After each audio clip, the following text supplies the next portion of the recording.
Hello friends, welcome you all. आज मैं आपके लिए जो वीडियो लेकर आया हूं, देखिए बात करेंगे एक बड़ी लर्निंग और वो भी छोटे स्टॉक से। बहुत बड़ा कॉन्सेप्ट, मैं इसको कहूँगा द ग्रेट कॉन्सेप्ट। तो समझेंगे, कुछ सीखने की कोशिश करेंगे इस वीडियो के माध्यम से। और आगे बढ़ने से पहले मैं आपको बता दूं, अगर आपने अब तक चैनल को सब्सक्राइब नहीं किया तो जल्दी से सब्सक्राइब कर लें, बेल आइकन को प्रेस कर लें, जिससे आपको नोटिफिकेशन आती रहेगी। और प्राइस एक्शन सीखने के लिए आप ज्वाइन कर सकते हो मेंबरशिप ज्वाइन बटन पर क्लिक करके। और रिसेंटली प्राइस एक्शन सीरीज में बहुत important video 2 point system, MNW patterns, divergence, MACD के कॉन्सेप्ट्स के बारे में बताया गया है काफ़ी अच्छे से। मोमेंटम के बारे में बताया गया है काफ़ी अच्छे से। तो यहाँ से आप सीख सकते हो, समझ सकते हो। काफ़ी इंपॉर्टेंट ये सीरीज है, इसको ज्वाइन कीजिए, देखिए, समझिए। और आज अभी रिसेंटली हमने RR काबिल के बारे में बात करी थी काफ़ी डिटेल में, यहाँ से समझा सीखा था। अपॉर्चुनिटी के बारे में जो यहाँ पे बन रही है उसके बारे में बात करी थी। अब बात करेंगे Indian metals and ferro alloys, छोटा सा स्टॉक जिसका मार्केट कैपिटलाइजेशन अब जाके 3400 करोड़ हुआ है। अब जरा सोचिए, जब ये स्टॉक 250 या 300 के आसपास होगा तो मार्केट कैपिटलाइजेशन कितना होगा? वही 1000 से लेके 1500 करोड़ के आसपास, यानी कि बहुत ही छोटा स्टॉक। और पी रेशियो जब आपको 9 का दिख रहा है, उस टाइम पे कितना पी रेशियो होगा जरा सोचिए। डेट कंपनी के ऊपर 373 करोड़ का। और अब इस स्टॉक के से जो हम सीख रहे हैं ना, उसको बारे में बात करते हैं। देखिए, इस स्टॉक का मैं आपके सामने चार्ट लगाऊंगा, उससे आप समझने की कोशिश करते। मैं सबसे बड़ा टाइम फ्रेम आपके सामने पहले प्रस्तुत करूंगा और उससे हम कुछ सीखेंगे, कुछ समझने की कोशिश करेंगे। ये मैंने आपको जो है लीनियर चार्ट लगा दिया। लीनियर चार्ट में क्या होता है, जो आप स्केलिंग देखते हो ना, वो बिल्कुल लीनियर होती है। देखिए 340, 360, 380। जब हम इसको चेंज करते हैं लॉग चार्ट में, तो अब आप देखिए स्केलिंग बदल गई है। तो ये बहुत इंपॉर्टेंट फैक्टर होता है जब हम बड़े चार्ट्स को बड़े टाइम फ्रेम के हिसाब से देखते हैं।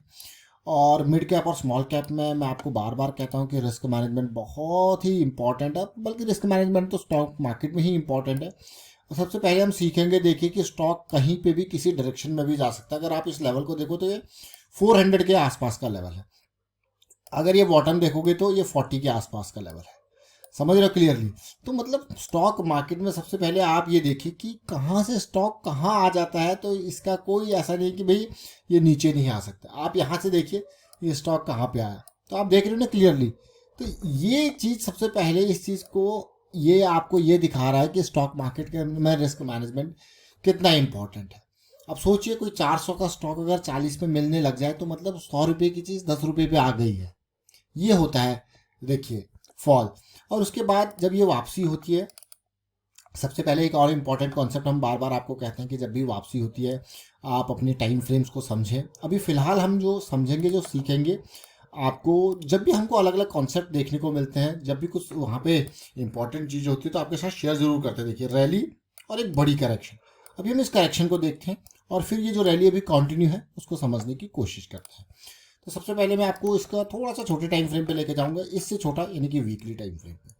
ठीक है, बार बार हम टाइम फ्रेम्स की जब भी बारे में बात होती है, और एक और इम्पॉर्टेंट चीज़, हम डाइवर्जेंस के बारे में बात करते हैं रेगुलरली। वो डाइवर्जेंस क्या होता है? जब प्राइस गिर रहा होता है, गिर रहा होता है और इतना गिर चुका होता है कि और गिरने की उम्मीद नहीं होती, तो हमको डाइवर्जेंस एक उम्मीद दिलाता है।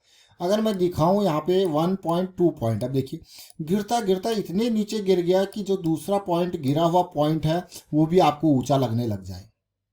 देखिए ना, ये देखिए, जो और भी ऊंचे हुए गिरे हुए पॉइंट है, ये पॉइंट आप देखिए, तो आपको डाइवर्जेंस, ये तो डबल डाइवर्जेंस है, पहला दूसरा, देख रहे हो ना, डबल डाइवर्जेंस। तो जब इतना नीचे गिर जाए कि उससे भी नीचे गिरा हुआ पॉइंट आपको ऊंचा दिखने लग जाए, तो यही डाइवर्जेंस कहलाता है। डाइवर्जेंस कहलाती, जैसे आपको ऐसे डाइवर्जेंस देखने को मिलते हैं तो फिर आप अपॉर्चुनिटी की तलाश करते हो। यहाँ पे देखते हो कि हाँ, पिछला हाई जो प्राइस एक्शन चल रहा था वो क्या था, वो आपका हाई बन गया तो और बढ़िया, ये इम्पोर्टेंट पार्ट है। और लो रिस्क की अपॉर्चुनिटी तैयार हो रही होती है, फिर आप एंजॉय करते हो इस रैली को। लेकिन इसी तरीके से जब आपको बॉटम में, और इसी तरीके से जब हम टॉप पे डाइवर्जेंस देखते हो, तो चढ़ता चढ़ता शेयर इतने ऊपर चलने लग जाता है, ये देखिए, इतने ऊपर कि अगले हाइज में आपको दिखता है यार मोमेंटम खत्म हो गया है। तो ये भी क्या है, अगर अगले हाइज को आप देखोगे, ये देखिए इक्वल हाइज या हायर हाइज, तो मोमेंटम खत्म होता हुआ दिखता है। तो ये हमें डाइवर्जेंस, ये बेरियस साइड का कि हाँ यार थोड़ा सा करेक्शन चाहिए।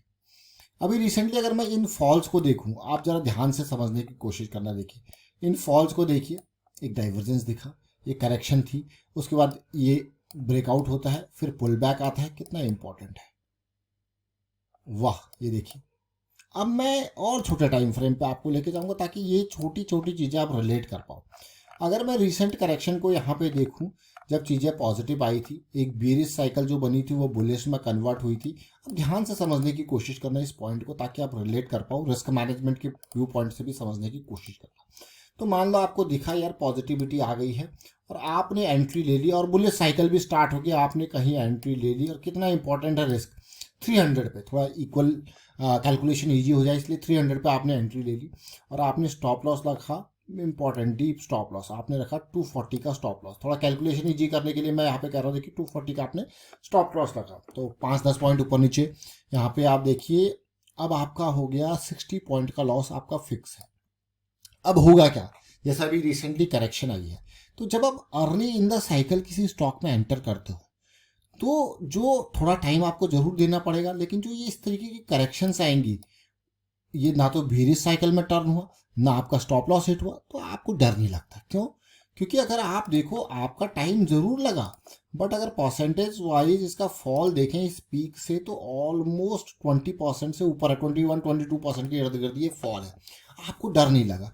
क्यों? क्योंकि आपने एंट्री ली थी 300 पे और आपके पास ये स्टॉक कितना नीचे गया, 265 तक ये गया, है ना। तो आपको डर नहीं लगा क्योंकि आपका स्टॉप लॉस भी नीचे था और आपको पता है कि ज़्यादा से ज़्यादा 200 SMA के इर्द गिर्द जाएगा, वहाँ पे सपोर्ट लेने की कोशिश करेगा, फिर वापसी होगी। थोड़ा टाइम जरूर लगा, लेकिन उसके बाद आप देखिए इस 300 के लेवल से ये कहाँ तक, अभी अगर करंट प्राइस को ही देखा जाए तो क्या रैली इसने दी, अमेजिंग। लेकिन मान लो आपने यहाँ पे एंट्री को ग्रैब नहीं कर पाए, आपको दिखा यार 200 SMA का सपोर्ट लिया और वहाँ से जब इसने दोबारा वापसी करी, तो आपका रिस्क और मिनिमाइज हो जाता है। और ये पॉइंट मैं आपको क्यों कह रहा हूँ, क्योंकि आपको इस टाइम पे दिखेगा बहुत सारे स्टॉक्स जिन्होंने रैली दी थी, अब रिसेंट करेक्शन में वो इस तरीके से सिचुएशन आपको दे रहे होंगे। तो अब जब ये जो इस जोन में फ्रेश एंट्री लेगा, क्योंकि क्लोज टू 200 SMA है, 305 पे एंट्री लिया, 310 पे एंट्री ली, उसको पता है कि उसका रिस्क और मिनिमाइज हो गया। क्योंकि पिछली बार तो रिस्क जो था डीप था, लेकिन इस बार देखिए रिस्क और मिनिमाइज हो गया, क्योंकि एक इंपॉर्टेंट लो आपको और मिल गया है। अगेन ये आपके रिस्क को और मिनिमाइज कर रहा है और आपको गेन देखिए सीधे डबल से भी ऊपर का गेन। तो ये छोटी छोटी पॉइंट जरूर है, इसलिए मैं आपको कहता हूँ कि प्रैक्टिस जब हम करते हैं तो ऐसी लर्निंग्स हमको ढेर सारी मिलती रहती है। और मार्केट हर दिन कुछ ना कुछ सिखाती है। अपने रूल्स, मैं आपको बार बार रूल्स के ऊपर कहता हूँ कि अपने रूल्स, जैसे कि हम यहाँ पे monthly weekly daily time frame में हमें पता है कि एंट्री लेनी है तो डेली की साइकिल स्टार्टिंग के टाइम पे लेनी है, जहाँ पे रिस्क कम हो, मोमेंटम स्टार्ट हो रहा हो, प्रोबेबिलिटी हो हमारे डायरेक्शन में जाने की, है ना। तो ये कॉन्सेप्ट्स को, ये इंपॉर्टेंट पॉइंट्स को ध्यान में रखते हुए एंट्री लेनी है। अब भाई प्लान अपने हिसाब से चला तो बढ़िया है, एंजॉय करेंगे रैली। नहीं चला प्लान अपने हिसाब से, तो अपना risk management already in place है। ये इंपॉर्टेंट पार्ट वाइंड अप करता हूँ। वीडियो को आप शेयर कीजिए, लाइक कीजिए, प्राइस एक्शन सीखते रहिए, प्रैक्टिस करते रहिए। और इस छोटे से स्टॉक ने एक बहुत इंपॉर्टेंट कॉन्सेप्ट यहाँ पे समझा है, बहुत इंपॉर्टेंट चीज़ यहाँ पे समझाने की कोशिश करी रिस्क मैनेजमेंट के साथ। And thank you for watching the video.